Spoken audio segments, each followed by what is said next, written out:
Ukanti abantu baphefumlile ngendlela abazakuchitha ngayo usuku lwe-LweKrisimesi ngomso njengoko ihlabathi lijongene nengxaki ye-COVID-19.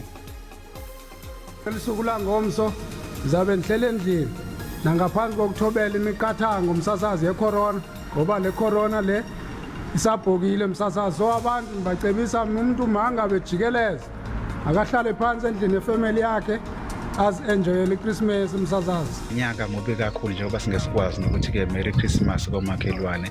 Wonke umuntu uzojabulela le ngakhona isimo se-COVID-19. Kodwa ke kubalekile ukuthi siyithobele imithetho, singabi ucaluzi, singabi uvanzi ngoba le COVID-19 ungagcina soba isisulu sayo mawuzohamba ucaluza. Umuntu adle ukhisimuzo kwakhe akacaluze ukuze necorona phela ingasitholi. Ndicimba mina ngomso ndiza kohluka